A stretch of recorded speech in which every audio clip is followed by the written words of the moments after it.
What if a single moment of courage could change your life forever? A young boy's sharp instincts stop a millionaire from heading into disaster. But what happens next is a twist no one saw coming. From unexpected rewards to life-changing opportunities, this story is proof that one act of kindness can spark an extraordinary journey. Before we dive in, let us know. What time are you listening to this, and where are you? Drop a comment below. We'd love to hear from you. The sun bore down mercilessly on the small town of Noonan, Georgia, as Eli Morgan trudged along the dusty roadside, clutching a worn canvas bag. His sandals kicked up little puffs of dirt with each step, the sound of gravel crunching beneath his feet breaking the stillness of the afternoon. He paused to wipe sweat from his brow, his fingers brushing against the curls of his unkempt hair. The bag in his hand clinked faintly, already half filled with empty cans, a meager collection that he hoped would fetch enough at the recycling center to help his mother, Grace, keep their electricity on for another week. Eli glanced around at the modest homes lining the street, each one bearing the marks of time and wear. Paint peeled from shutters, lawns grew patchy in the relentless heat. For the Morgans, their house stood out not for its charm, but for its obvious struggle.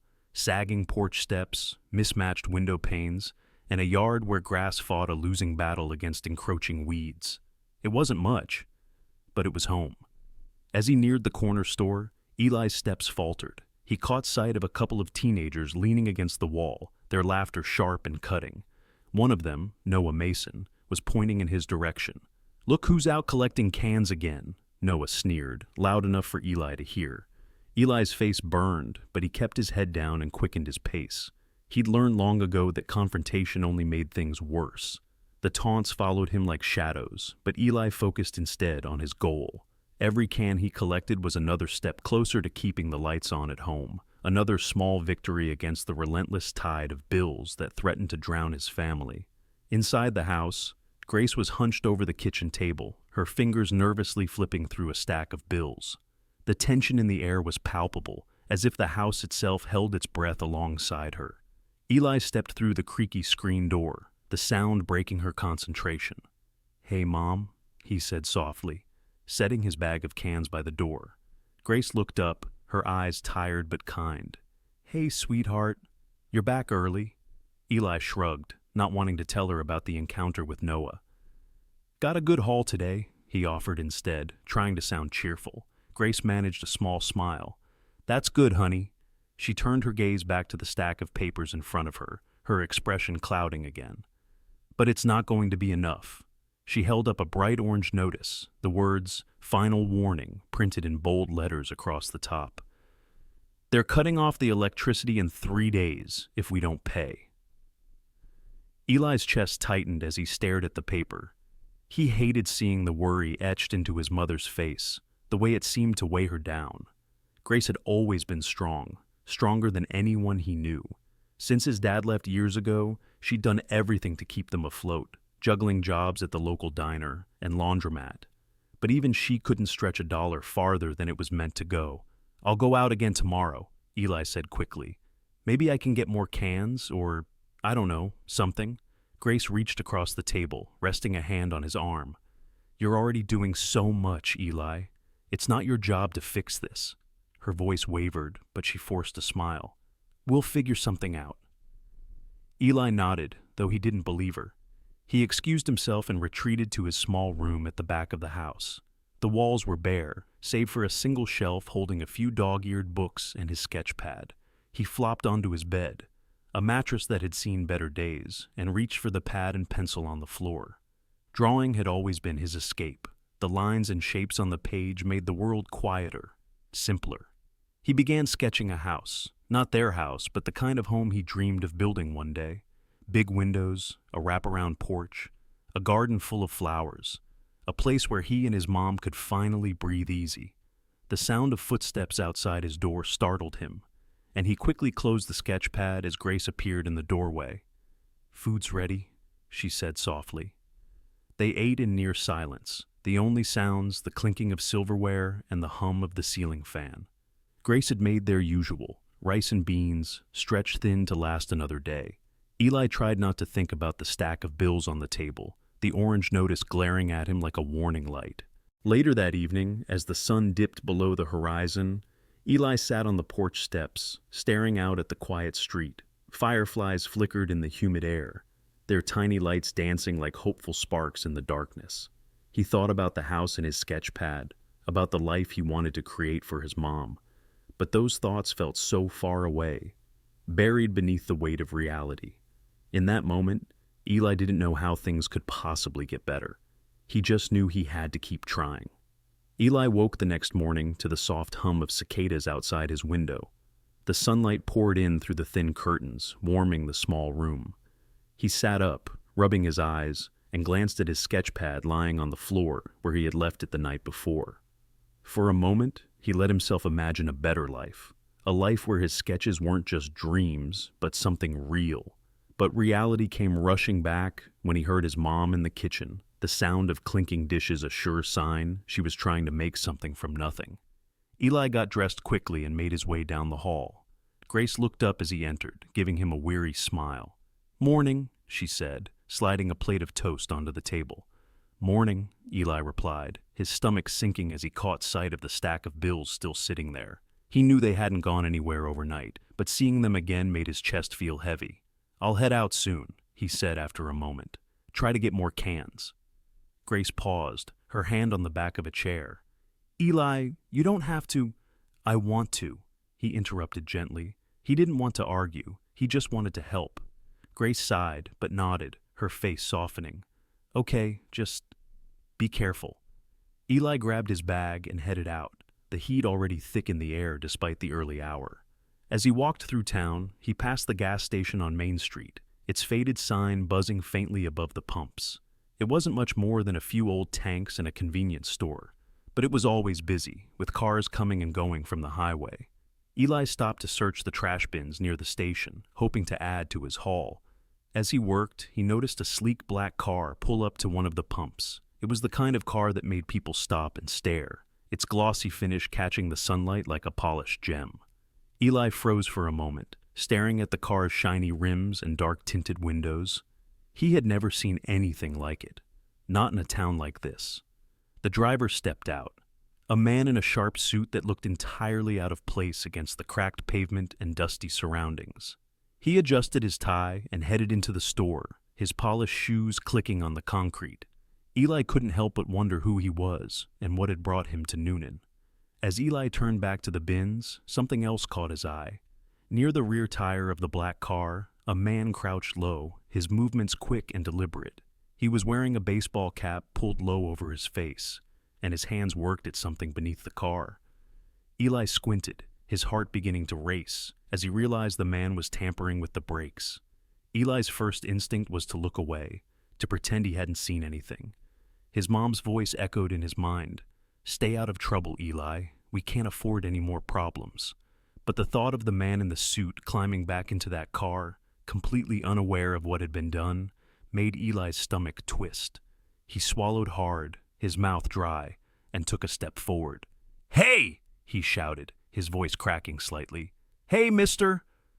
The man in the cap turned sharply, his eyes locking onto Eli for a brief, chilling moment. Then, without a word, he bolted, disappearing around the corner of the building. Eli's heart pounded as he watched him go, but he forced himself to focus. He turned toward the black car, just as the driver emerged from the store with a coffee in hand. "Sir!" Eli called out, running toward him. "Sir, wait!" The man stopped, frowning as he looked down at Eli. "What is it, kid?" he asked, his tone more puzzled than annoyed. Eli pointed to the car, his words tumbling out in a rush. "There was a guy messing with your brakes. I think he cut something." The man's expression shifted instantly, confusion giving way to alarm. "What?" he said, moving quickly to the back of the car. He crouched down, inspecting the area where Eli had pointed. For a moment, he was silent. Then he stood, his face grim. "You're right," he said, pulling out his phone. "Someone tampered with it. I need to call the police." Eli stood there, his hands shaking slightly as the man dialed.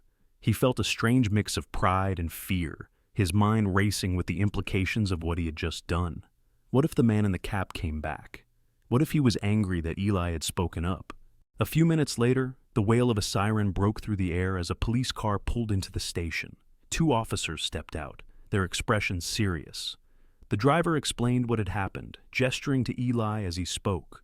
One of the officers approached him, crouching slightly to meet his eyes. "You saw someone messing with the car?" the officer asked gently. Eli nodded, his voice barely above a whisper. He was wearing a baseball cap. He looked nervous, like he was trying not to be seen. The officer scribbled in his notepad, nodding along. "Anything else you remember? His clothes, his face?" Eli shook his head. "I didn't see much. He ran off as soon as I yelled." The officer gave him a reassuring smile. "You did the right thing, kid. You might have just saved someone's life." The words hit Eli like a wave, both comforting and overwhelming. He looked over at the driver, who gave him a small nod of gratitude. As the officers continued their investigation, Eli slipped away, his heart still racing. He didn't know what would come of this, but one thing was certain. He couldn't just stand by and do nothing. It wasn't in him. By the time Eli reached home, the sun was beginning to dip low in the sky, casting long shadows across their yard. Grace was at the kitchen table, her face drawn as she flipped through the bills. She looked up when Eli walked in, her brow furrowing. "You were gone a long time," she said, her tone both worried and suspicious. "What happened?" Eli hesitated, unsure how to explain everything. "There was a car at the gas station," he began slowly. "I saw someone messing with it. I told the driver before he drove off." Grace's eyes widened, and she set the papers down. "You what?" she said sharply, standing up. "Eli, you talked to the police?" "I had to, Mom," Eli said quickly, his voice rising. "If I didn't, that guy could have been hurt, or worse." Grace stared at him, her expression a mix of fear and frustration. Finally, she sighed, running a hand through her hair. "Eli, I get it. You did what you thought was right, but we can't afford to be involved in things like this. We've got enough problems of our own." Eli looked down at his feet, his chest tightening. "I know, Mom. I couldn't stay quiet." For a moment, Grace said nothing. Then she stepped closer, placing a hand on his shoulder. "Just be careful, Eli," she said softly. "Promise me." "I promise," Eli said, meeting her eyes. That night, as Eli lay in bed, the events of the day played over and over in his mind. The man in the cap, the black car, the flashing lights of the police. He felt a strange sense of pride, but also a heavy weight of uncertainty. What if this wasn't the end of it? What if the man came back? Eli closed his eyes, gripping the edge of his blanket. Whatever came next, he knew one thing. He had done the right thing. The events of the previous day still lingered in Eli's mind as he sat on the front porch, sketchpad in hand. The sun hung low in the sky, painting the quiet street in soft hues of orange and pink. He hadn't told his mom everything, not about the man in the cap staring him down, nor the weight of the police officer's words. "You might have just saved someone's life." The thought sent a shiver down his spine, a strange mix of pride and unease.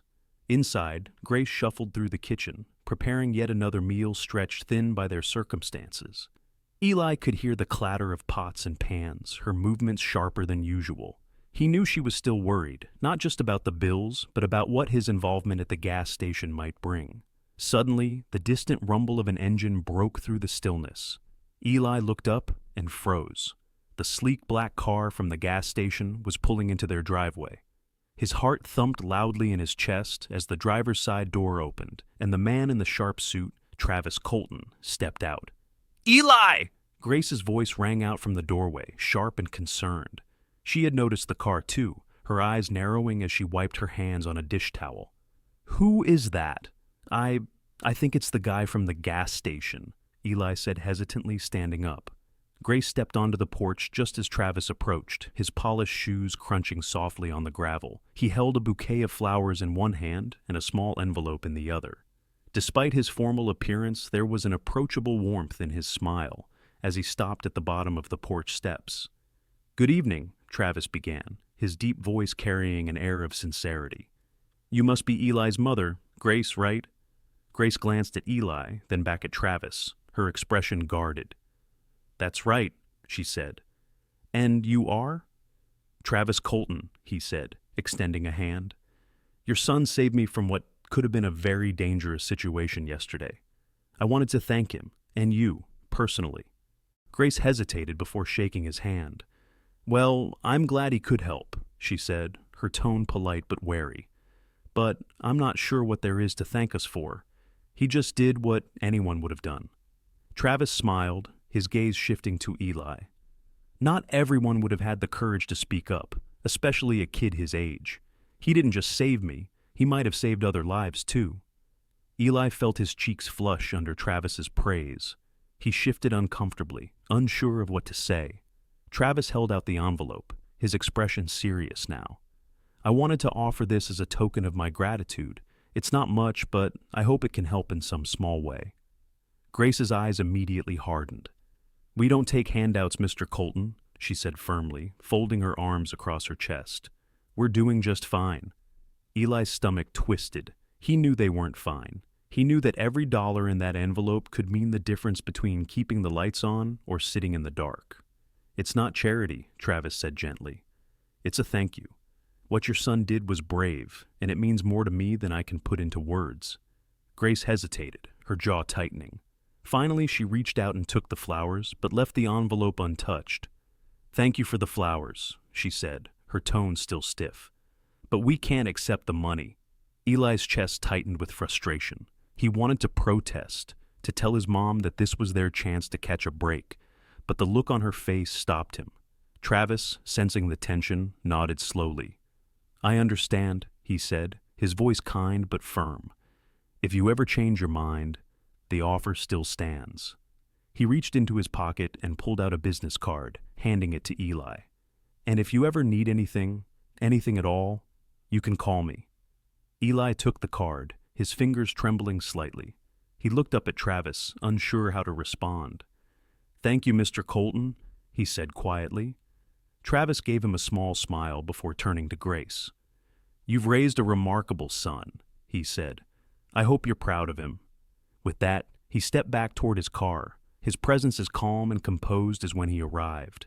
Grace stood rigid on the porch, watching him go, with an expression Eli couldn't quite read. As the car disappeared down the road, she turned and walked back into the house without a word. Eli lingered on the porch, the business card still clutched in his hand. He felt a swell of emotions, pride, guilt, confusion, all tangled together. He glanced at the envelope Travis had left on the steps, the corner of it peeking out beneath the flowers. Slowly, he bent down and picked it up, tucking it into his pocket before following his mom inside. Grace was at the sink, scrubbing a pan with more force than necessary. Eli hesitated in the doorway, unsure if he should say anything. "Mom," he began softly, "why didn't you—" "We don't need his money," Grace interrupted, her voice sharp. She turned to face him, her eyes flashing with a mixture of anger and frustration. "I've worked hard for everything we have, Eli. I'm not about to start depending on someone like him." "But it's not about depending on him," Eli argued, his voice rising slightly. "He just wanted to help. And we do need it, Mom. You said it yourself. We're running out of time." Grace's shoulders sagged, her anger giving way to exhaustion. She turned back to the sink, gripping the edge tightly. "I know," she said quietly, "but I can't let us owe anyone. It's just not who I am." Eli bit his lip, the weight of her words sinking in. He didn't understand her pride, not fully, but he respected it. Still, he couldn't shake the feeling that this was a missed opportunity, one they couldn't afford to pass up. Later that night, as Grace slept in her room, Eli sat at the kitchen table, staring at the envelope. The words, "final notice on the electricity bill," loomed large in his mind. He thought about the black car, about Travis's words. "If you ever need anything, you can call me." With a deep breath, Eli made a decision. He slid the envelope into a drawer, a small act of rebellion against his mother's pride. He didn't know when or how, but he was determined to use that money to help her, even if she never found out. For now, though, he closed the drawer and returned to his room. The house was quiet, the kind of silence that carried both peace and unease. Eli opened his sketch pad and began to draw, his pencil moving quickly over the page. He sketched the black car, the porch steps, and the flowers, moments frozen in time that he could never forget. The envelope stayed hidden in the kitchen drawer for days. Eli knew his mother would be furious if she found out, but he couldn't bring himself to get rid of it. Every time he looked at the stack of bills on the table or heard Grace sigh as she calculated what little money they had left, he felt a twinge of guilt and a growing sense of responsibility. He didn't know how or when, but he would find a way to use the money to help her, even if she never knew. The following week, the community center held its weekly activity session. It wasn't much, a room with folding tables, some supplies, and a handful of volunteers, but for kids like Eli, it was a rare escape. Miss Iris Bennett, the volunteer in charge, was a retired architect who had moved to Newnan a few years ago. She was kind and patient, always encouraging the kids to explore their creativity. Eli didn't always go, but today he needed a distraction. "Eli!" Miss Iris called out as he walked through the door, her warm smile cutting through his cloud of worry.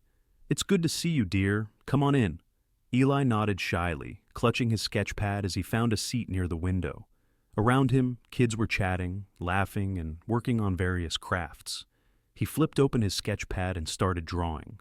A house with wide windows, tall trees in the yard, and a wraparound porch. The lines felt therapeutic, each stroke of the pencil grounding him. Miss Iris noticed his work and wandered over, her curiosity piqued. "That's lovely," she said, leaning over to get a closer look. "You've got quite the talent for design, Eli. Have you ever thought about pursuing architecture?" Eli hesitated, his pencil pausing mid-stroke. "I guess. I've thought about it," he admitted. "But I don't know if that's something someone like me could do." Miss Iris raised an eyebrow, her expression both amused and serious. "Someone like you? What does that mean?" Eli shrugged, his eyes fixed on the page. "I mean, it costs money, right? And college and, I don't know. It just feels like something other people do." Miss Iris pulled up a chair and sat down beside him. "Eli, listen to me. Talent and hard work can take you further than you think. Don't let your circumstances define what you can or can't do." She tapped the edge of his sketch pad gently. This is a gift, and I think you should nurture it." Eli felt a flicker of something, hope, determination. He wasn't sure. "Thanks, Miss Iris," he said quietly, a small smile tugging at his lips. "Oh," she said suddenly, her eyes lighting up. "I almost forgot. The community center is hosting a design contest for kids your age. It's part of a statewide initiative. The winner gets a scholarship to attend a summer architecture program in Atlanta. You should enter." Eli blinked, his mind racing. "A contest?" he echoed. "But I've never done anything like that before." Miss Iris patted his shoulder reassuringly. "There's a first time for everything. Think about it, okay? I think you'd be perfect for it." As Eli walked home that evening, his sketch pad tucked under his arm, he couldn't stop thinking about the contest. A scholarship in Atlanta? It sounded too good to be true. But what if it wasn't?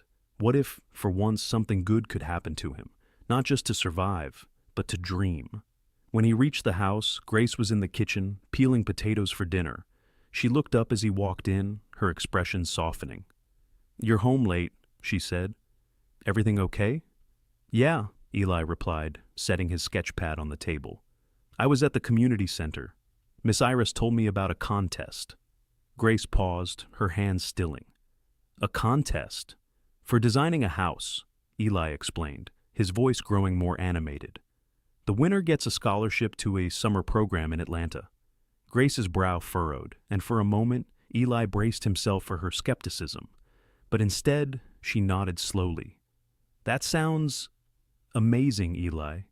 You should do it." "You think so?" Eli asked, surprised. Grace smiled, though it didn't quite reach her eyes. "I do. You're so talented, sweetheart. And maybe it's time for something good to happen." Eli grinned, his excitement bubbling over. "Thanks, Mom. I'll do my best." That night, as Grace slept and the house fell silent, Eli sat at the kitchen table with his sketch pad. He flipped to a blank page and began sketching, his pencil moving with purpose. He didn't just want to win the contest. He wanted to prove to himself and his mom that their struggles didn't define them, that they could dream, and those dreams could become something real. But doubt crept in, as it always did. Was he good enough? What if he failed? What if this was just another thing that didn't work out? He shook his head, forcing the thoughts away. Miss Iris believed in him. Grace believed in him. Maybe, just maybe, he could believe in himself too. The next day at school, Eli's excitement about the contest was dampened by an all-too-familiar voice. "Hey, hero!"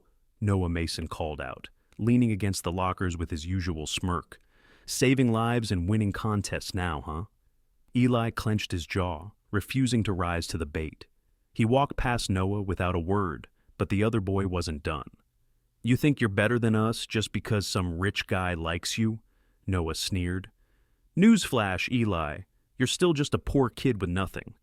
Eli stopped, his fists tightening at his sides. He wanted to say something, to defend himself, but he knew it wouldn't change anything. Instead, he walked away, his heart heavy, but his resolve unshaken. He wasn't doing this for Noah or anyone else. He was doing it for his mom, for himself, for their future. That evening, Eli returned to the community center, determined to show Miss Iris his progress. She greeted him with her usual warm smile and spent the next hour reviewing his sketches, offering tips and encouragement. By the time he left, he felt a renewed sense of purpose. As he walked home under the fading light of the sunset, Eli thought about the house he was designing for the contest. It wasn't just a house. It was a symbol of everything he and Grace had endured and everything they hoped for. It was a way to turn their struggles into something beautiful. But doubt still lingered, a quiet whisper at the back of his mind. Could he really do this? Could he win? He didn't have the answers, but he knew one thing for certain. He had to try. Eli sat hunched over the kitchen table, his pencil scratching rapidly across the paper. The house in his sketch was coming to life, a design that reflected both his dreams and the struggles he wanted to leave behind. It had wide windows to let in the light they so often lacked, and a sturdy foundation, a symbol of the stability he craved. He glanced at the clock on the wall. Midnight was near, but he wasn't ready to stop. His focus was intense, his heart full of hope, and his mind racing with possibilities. But tension still hung in the air like a storm cloud. The envelope Travis Colton had left remained hidden in the kitchen drawer. Eli hadn't touched it, but the knowledge of its existence weighed on him. He hadn't told his mom it was still there, and every time he caught her looking at the bills or rubbing her temples in frustration, he felt torn. Was he betraying her trust by keeping it? Or was he protecting her pride? Grace had been quieter than usual over the past few days. She worked long shifts at the diner, and though she still offered Eli encouraging words about the contest, there was a distance in her tone that he couldn't ignore. She was proud of him, but he knew her mind was elsewhere, worrying about the electric bill, the rent, and everything in between. The next morning, Eli packed his sketch pad and headed to the community center early. The streets were quiet, the heat of the day still building as the sun climbed higher. Miss Iris was already there when he arrived, setting out supplies for the workshop. Her face lit up when she saw him. "Good morning, Eli," she said warmly. "How's the contest piece coming along?" Eli smiled shyly as he pulled out his sketch pad. "It's almost done," he said, "but I'm not sure if it's good enough." Miss Iris arched an eyebrow and leaned over the table to look at his drawing. Her expression softened as she studied it. "This is beautiful," she said quietly. "You've captured something real here. It's not just a house. It's a story." Eli looked down at his sketch, a flicker of pride blooming in his chest. "Thanks, Miss Iris," he said. I want it to mean something." She placed a reassuring hand on his shoulder. "It already does, Eli. Trust yourself. You've got what it takes." Despite her encouragement, doubt lingered in the back of Eli's mind. As the workshop went on, he found himself distracted by the other kids' conversations, by the sound of pencils scratching paper, and by the memory of Noah's taunts at school. He tried to push it all aside, focusing instead on the lines of his drawing. Each stroke felt like a step closer to something bigger, a chance to prove he was more than the limitations of his circumstances. At home, the atmosphere was anything but calm. Grace returned from her shift at the diner, looking more tired than usual, her uniform stained and her face drawn. She barely said a word as she set her purse on the counter and sank into a chair at the table. Eli watched her cautiously, unsure whether to speak. "Long day?" he ventured. Grace sighed heavily, rubbing her temples. "Long week," she muttered. She glanced at the stack of bills, her jaw tightening. "I don't know how we're going to make it, Eli." Her words hit him like a punch to the chest. He wanted to tell her about the envelope, to promise her that things would be okay, but he couldn't. Instead, he placed his sketch pad on the table and opened it to his contest design. "Look," he said, his voice hopeful. "Miss Iris thinks I have a real shot at winning the contest. If I do, maybe things will start to get better." Grace's gaze softened as she looked at the drawing. For a moment, the tension in her expression eased and a small smile tugged at her lips. "It's beautiful, Eli," she said quietly. "You've always had such a gift." Eli felt a surge of warmth at her words, but then her smile faded and she shook her head. "I just don't want you to get your hopes up too much," she said gently. "Life doesn't always work out the way we want it to." "I know," Eli said, his voice firm. "But I have to try. We have to try." Grace nodded slowly, her eyes glistening with unshed tears. "You're right," she whispered. "We can't give up." The next day brought an unexpected surprise. As Eli walked home from the community center, he noticed a familiar black car parked in their driveway. His heart jumped into his throat as he approached the house, his mind racing. What was Travis Colton doing here again? Grace was standing on the porch, her arms crossed and her expression unreadable. Travis stood a few feet away, holding a clipboard and speaking in his calm, confident tone. "I understand your hesitations, Mrs. Morgan," Travis was saying as Eli approached. "But this isn't about charity. It's an opportunity for both of us." Grace's eyes flicked to Eli as he climbed the steps, her face softening slightly. "Eli," she said, "Mr. Colton has an offer." Eli looked between them, his pulse quickening. "What kind of offer?" Travis smiled warmly, though there was a hint of seriousness in his eyes.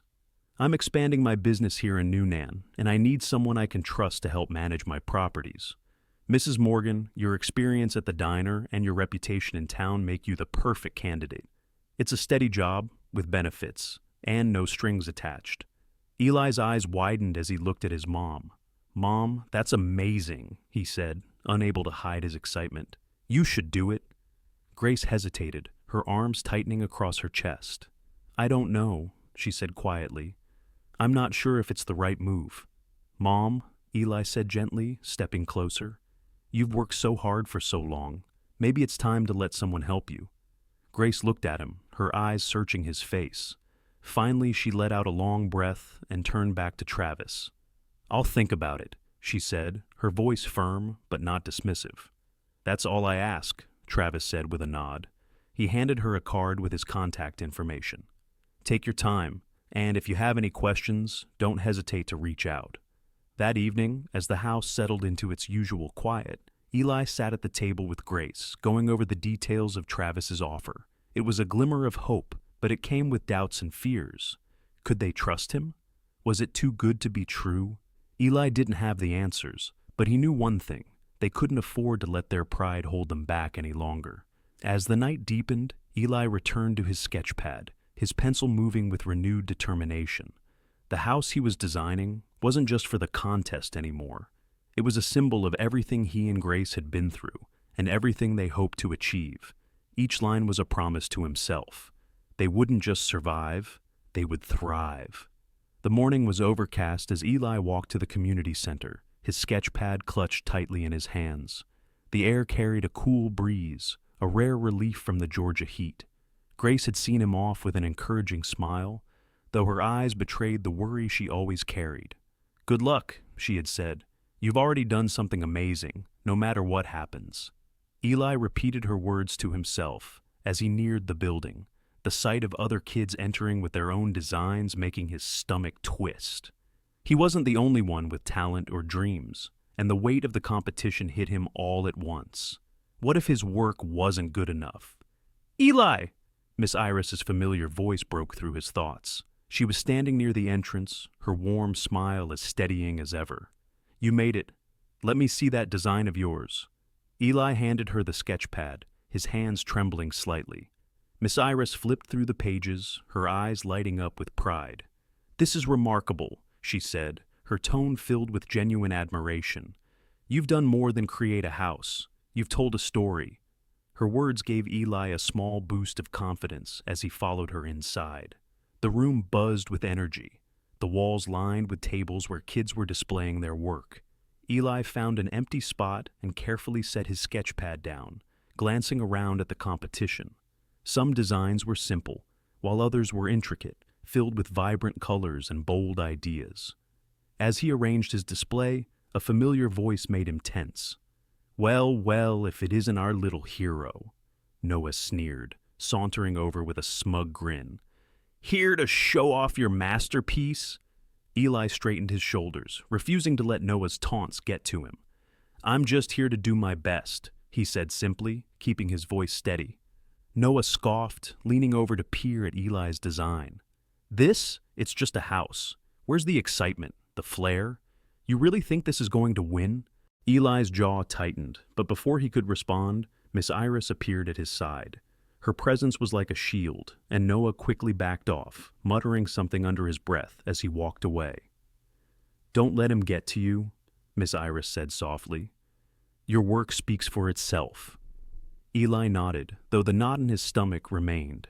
As the hours passed, the judges, local architects, and city officials moved from table to table, studying each design and asking questions.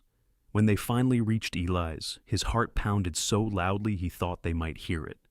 "This is a beautiful design," one of the judges said, a kind-looking woman with silver hair and sharp eyes. "Can you tell us about your inspiration?" Eli swallowed hard, his hands gripping the edge of the table. It's based on my life," he said, his voice shaky at first but growing steadier. "I wanted to create a house that feels safe and welcoming, with plenty of light and space for a family. It's not just about the structure, it's about what it represents."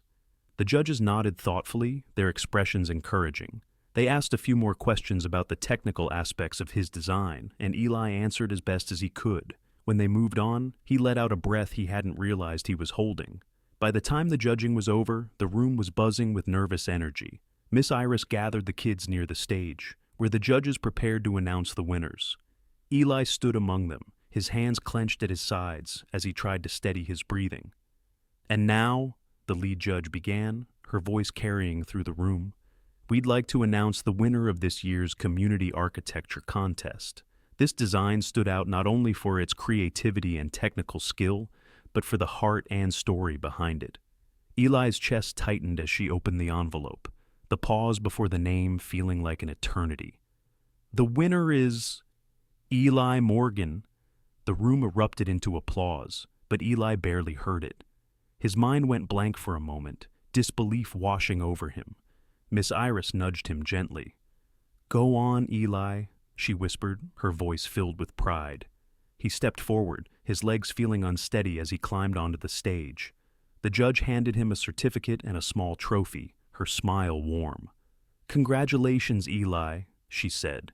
"Your design is truly inspiring."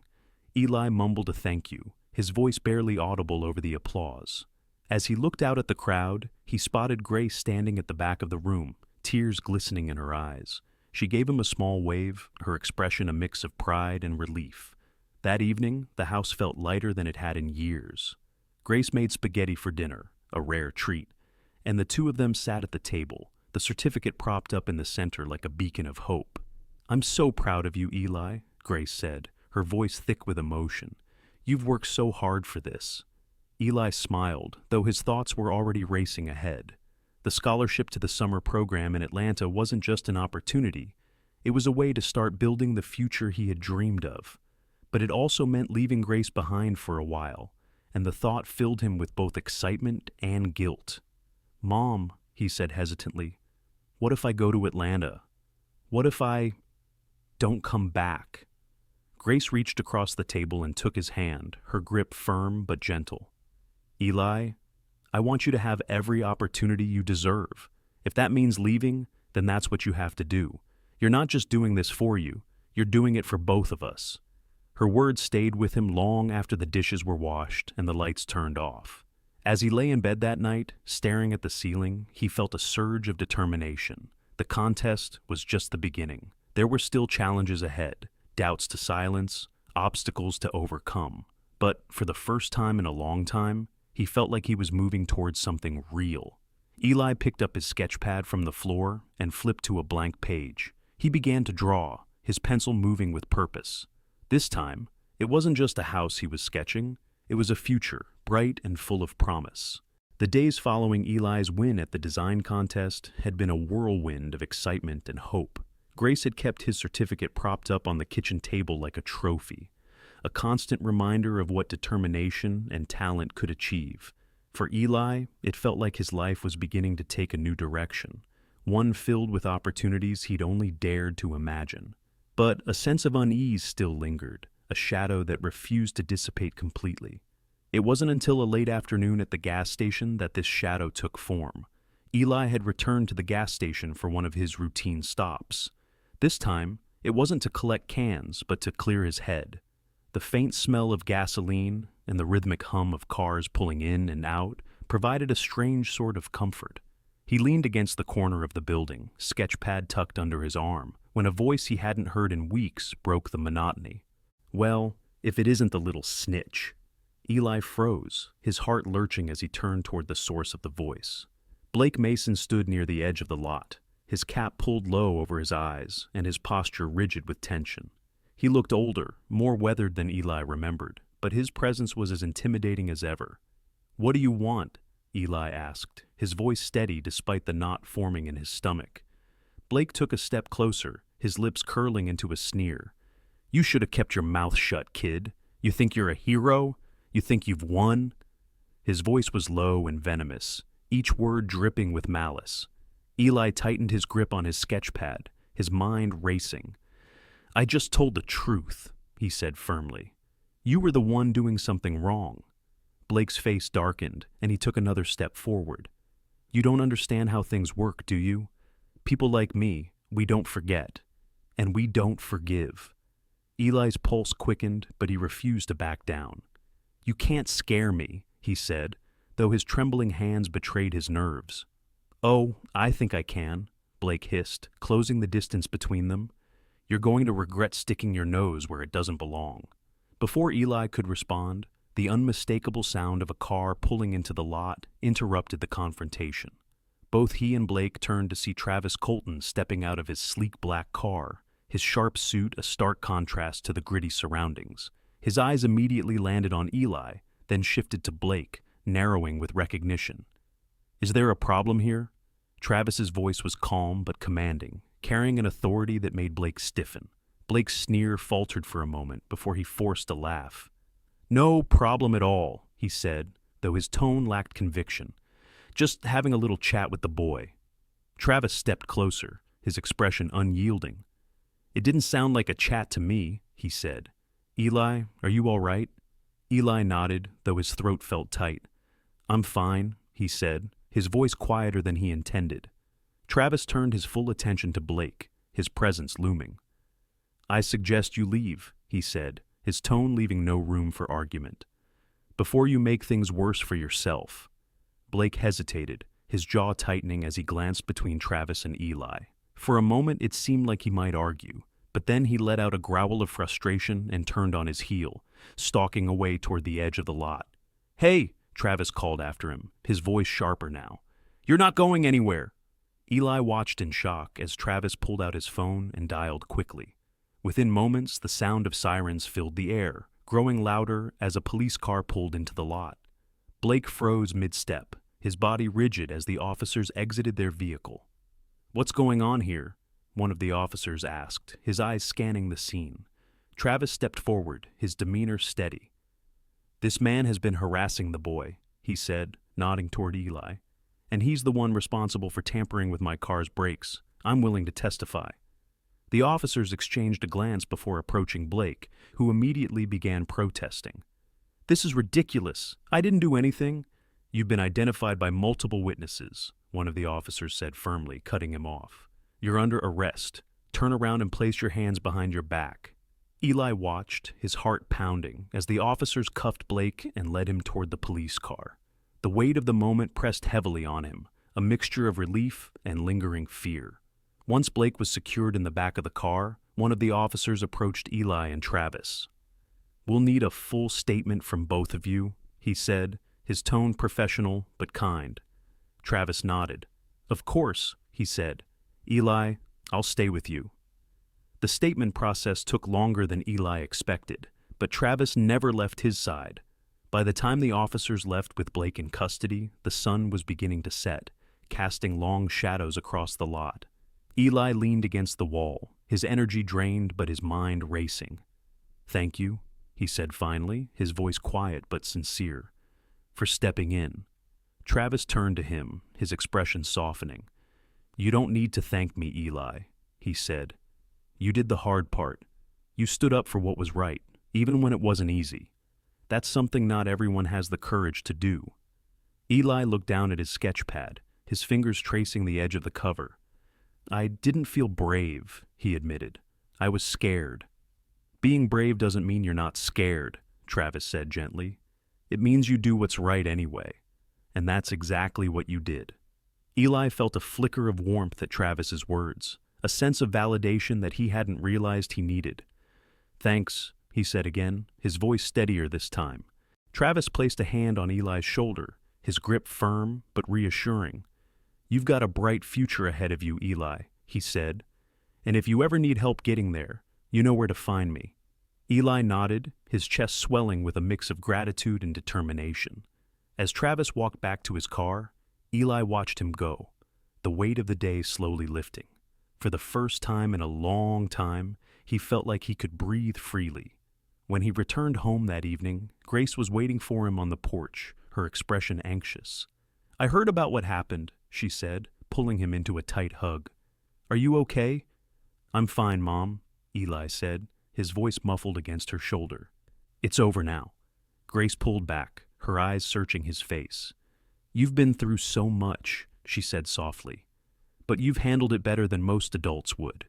Eli smiled, a small but genuine smile that reflected the strength he had found within himself. "I had to," he said simply. That night, as Eli sat at the kitchen table, he opened his sketchpad to a fresh page. He began to draw, each line carrying the weight of the day, but also the promise of what was to come. This design wasn't just for him, it was for everyone who had believed in him, for the future he was determined to build. The morning of the results announcement for the statewide architecture contest was unusually crisp, with a cool breeze rolling through Noonan. Eli had barely slept the night before, his mind cycling between nervous anticipation and the relentless fear of falling short. The thought of winning, of going to Atlanta and attending a workshop led by real architects, felt both thrilling and impossible. Grace had prepared a modest breakfast of scrambled eggs and toast, though neither she nor Eli could muster much of an appetite. They exchanged reassuring smiles, but the tension in the air was palpable. The only sound was the ticking clock, each second dragging like an eternity. "You've done your best," Grace finally said, her voice steady but warm. "That's all that matters, Eli. No matter what happens, I'm so proud of you."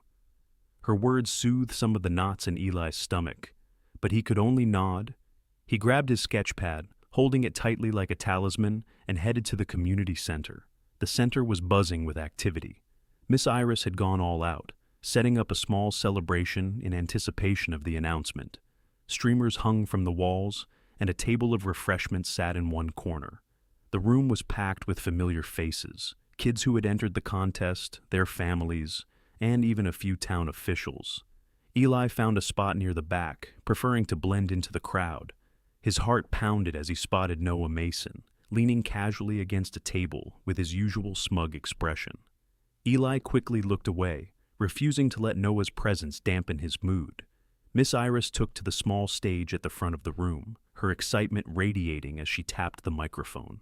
"Welcome, everyone," she began. "Today, we celebrate the incredible talent and hard work of our young architects. Each of you has created something truly special, and you should be proud."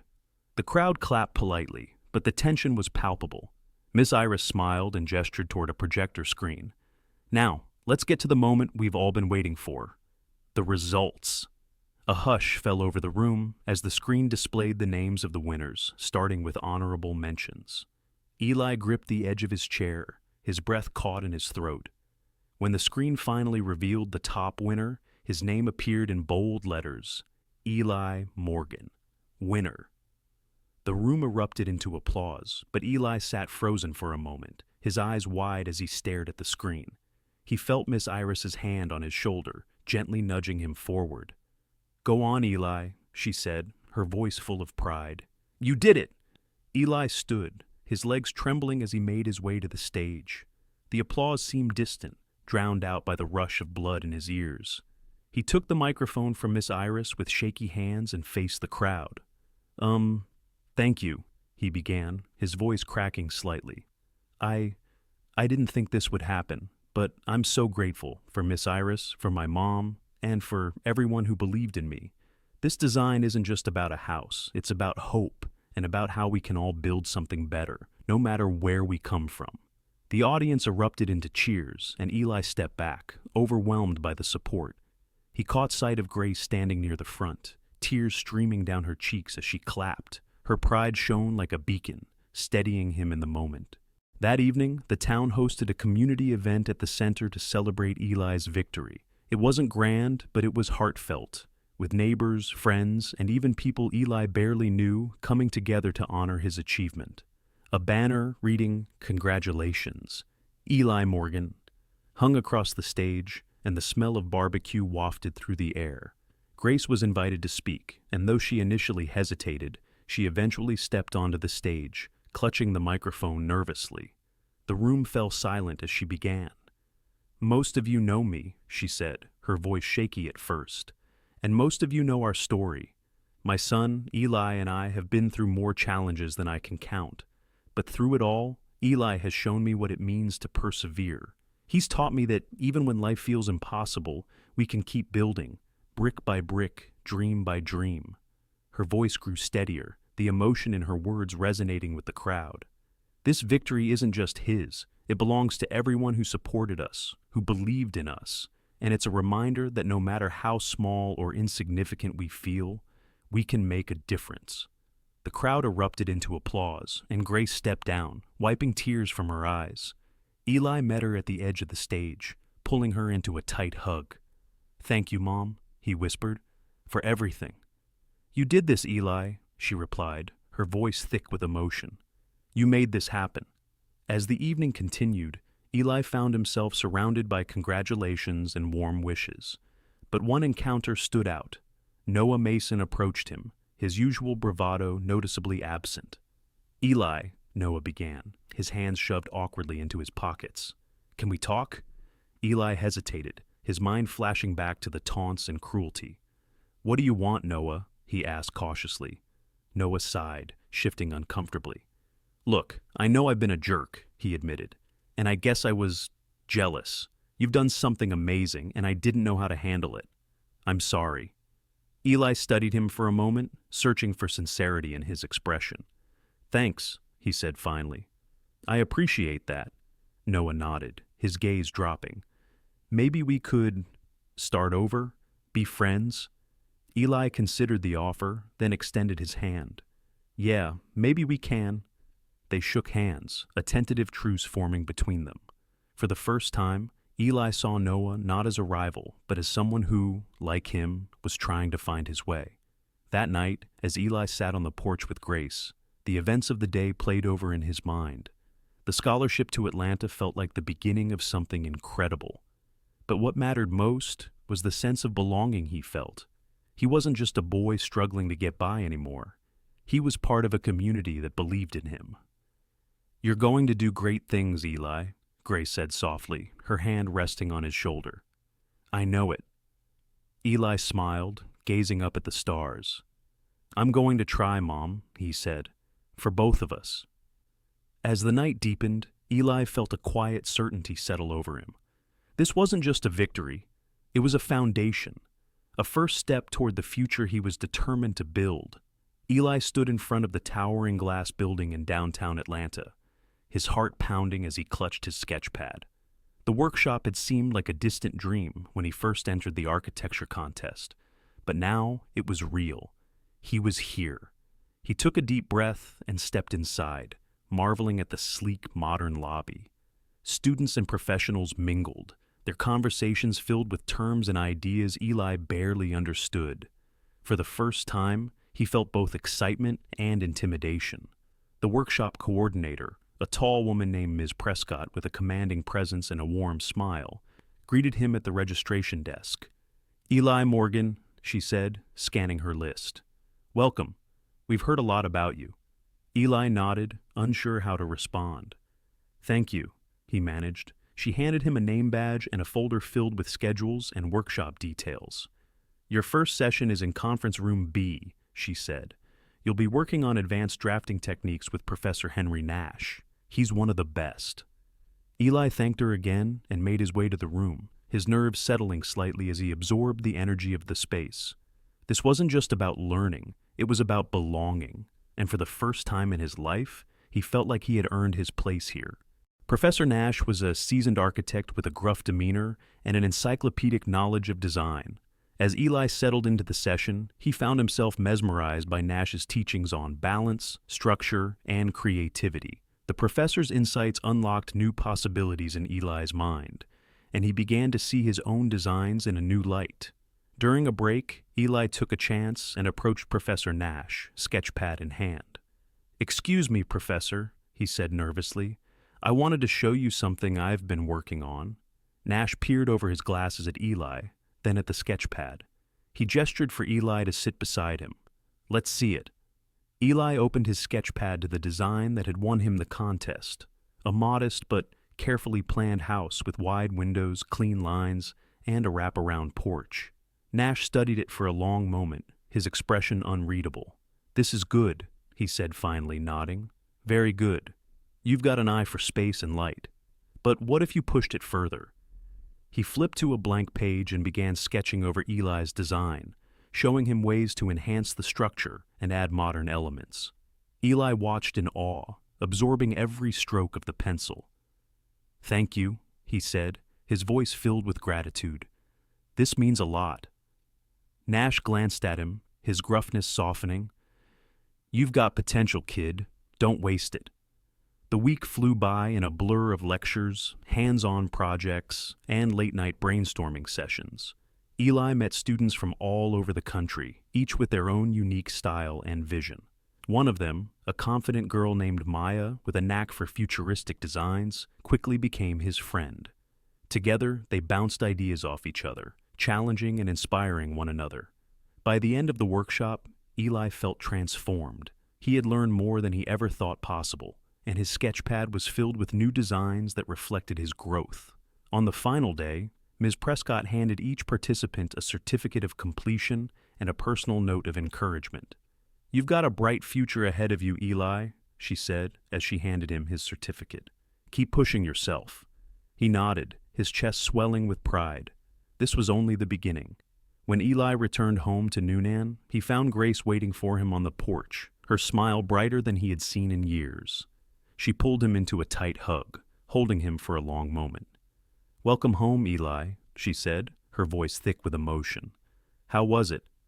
"It was incredible," Eli said, his eyes lighting up as he recounted everything he had learned.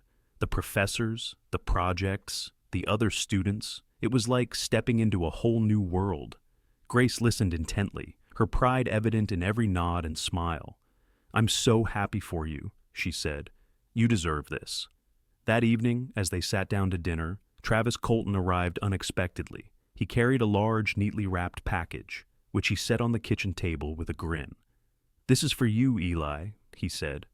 "A little something to help you on your journey." Eli unwrapped the package, revealing a set of professional drafting tools, precision rulers, high-quality pencils, and a sleek drafting board. His eyes widened as he ran his fingers over the tools, their weight and craftsmanship making him feel like a true architect. "Thank you," he said, his voice trembling with gratitude. I don't even know what to say." Travis chuckled. "You don't need to say anything, Eli. Just keep chasing your dreams." Meanwhile, Grace had found her own path forward. Travis had offered her a position as his estate manager, overseeing his properties and staff. Though she had been hesitant at first, she quickly discovered that her years of hard work and multitasking at the diner had prepared her well for the role. The job brought a level of financial stability that Grace and Eli had never experienced before. Their home, once filled with stress and uncertainty, now buzzed with hope and possibility. Grace no longer had to work late nights or worry about unpaid bills, and she even began saving for Eli's future education. One evening, as Grace returned from a day at Travis's estate, she found Eli at the kitchen table, deep in concentration as he worked on a new design. She sat down across from him, watching him with quiet admiration. "You've come so far," she said softly, "and I'm so proud of you." Eli looked up, his pencil pausing mid-stroke. "I couldn't have done it without you, Mom," he said. "Everything I've accomplished, it's because of what you've taught me." Grace reached across the table, taking his hand in hers. "We've done this together," she said, "and we're just getting started." That night, Eli sat on the porch, the cool breeze carrying the scent of freshly cut grass. He opened his sketch pad to a blank page, his mind brimming with ideas. As he began to draw, the lines took shape effortlessly, reflecting not just his skills, but his determination. He thought about the journey that had brought him here, the struggles, the triumphs, and the people who had supported him along the way. He thought about his mom, about Travis, and about the future he was building for both of them. This wasn't just a new chapter. It was the foundation of a life filled with possibility. The morning sun bathed Newnan in a golden glow, casting long, warm shadows over the familiar streets. Eli sat on the porch of their modest home, a fresh sheet of drafting paper spread across his lap. His new drafting tools gleamed in the light, a gift from Travis that had already seen countless designs take shape. Today's project, however, was different. This wasn't for school, for a contest, or even for a workshop. This was for his family. The design on the page was a house, a blend of modern and traditional elements. Wide windows welcomed natural light, a spacious porch wrapped warmly around the exterior, and a small garden nestled at the side. Every line, every detail symbolized their journey, a testament to resilience and hope. Grace stepped onto the porch, a steaming mug of coffee in hand. She paused, watching Eli work with a soft smile on her face. "That's the one, isn't it?" she asked, sitting beside him. Eli looked up, a small grin tugging at the corners of his mouth.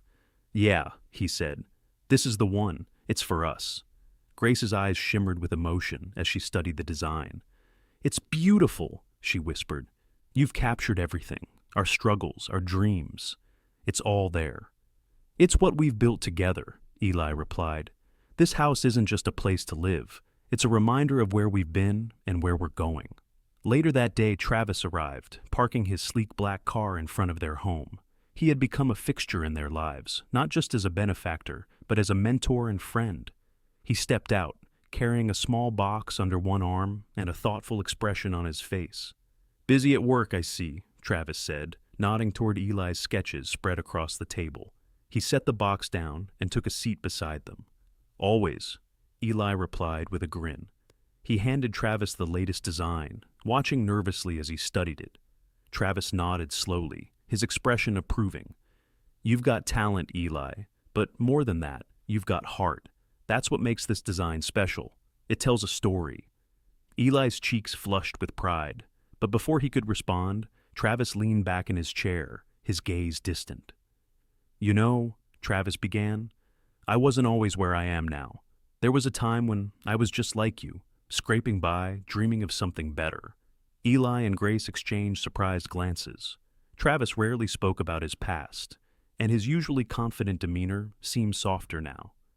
"I grew up in a small town too," Travis continued. "My family struggled to make ends meet, and there were times I didn't think we'd make it. But then someone stepped in, a teacher who saw something in me, who believed in me when I didn't believe in myself. He gave me my first shot, and it changed everything." Travis looked at Eli, his gaze steady. "That's why I'm here now.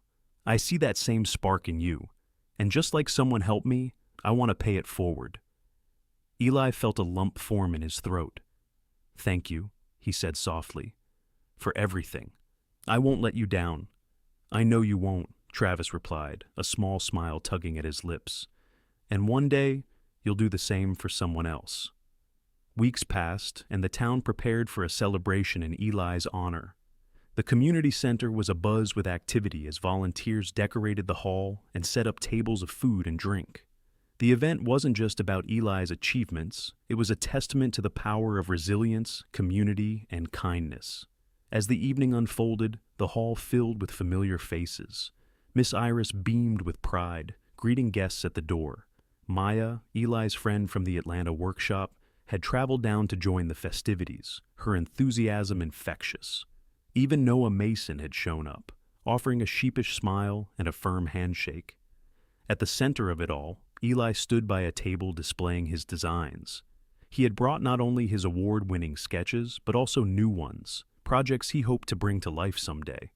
A group of younger kids gathered around him, their wide eyes filled with wonder. "How do you make it look so real?" one boy asked, his voice brimming with awe. "It starts with an idea," Eli explained, kneeling to their level. "But the most important thing is to believe in that idea. Even if it seems impossible, you have to keep working at it." The kids nodded eagerly, their faces lighting up with inspiration. Eli felt a pang of recognition. He saw himself in their curiosity, their hunger to create. Toward the end of the evening, Grace took the stage, a microphone in hand. The room fell silent as she began to speak. "I want to thank everyone here tonight," she said, her voice steady but filled with emotion. "This isn't just a celebration of Eli's accomplishments, it's a celebration of this community, of how we come together to lift each other up, to believe in one another, and to build something better." She paused, her eyes finding Eli in the crowd. "Eli has taught me so much. He's shown me what it means to dream big, even when the odds are against you. And he's reminded me that kindness and determination can change lives, not just our own, but those around us." The crowd erupted into applause, and Eli felt his chest swell with pride. As Grace stepped down, he met her halfway, pulling her into a tight hug. "Thank you, Mom," he whispered, "for everything." "No," she replied, her voice trembling. "Thank you." As the night wound down, Eli found himself back on the porch, sketchpad in hand. The celebration had left him energized, his mind brimming with new ideas. He flipped to a fresh page and began to draw, not just a house, but a vision for the future. It was bold, ambitious, and filled with the hope that had carried him this far. Travis joined him, carrying 2 mugs of cocoa. "What's next for you, Eli?" he asked, handing him a mug. Eli smiled, his pencil pausing mid-stroke. "I want to do what you've done," he said. "I want to build something that lasts, something that makes a difference." Travis nodded, his expression thoughtful. "Then, you're on the right path." As the stars twinkled overhead, Eli felt a sense of peace he hadn't known in years. The road ahead was still uncertain, but for the first time, he was excited to face it. With his family, his mentors, and his community behind him, he knew he could build anything, including a future filled with endless possibilities. As we close today's story, let's take a moment to reflect on the lessons it brings us. Eli's journey reminds us that even in the face of immense challenges, resilience, kindness, and the support of others can help us overcome the odds. It shows us the power of believing in ourselves and the transformative impact of lending a helping hand to someone in need. What about you? Have you ever been in a position where someone's small act of kindness changed your life, or where you were able to help someone else? Share your thoughts in the comments below. We'd love to hear your stories. If this story inspired you, don't forget to give it a like and share it with someone who might need a little encouragement today. And of course, subscribe to our channel to hear more heartwarming stories like this one. Together, let's keep spreading hope and kindness. Thank you for watching, and we'll see you in the next story.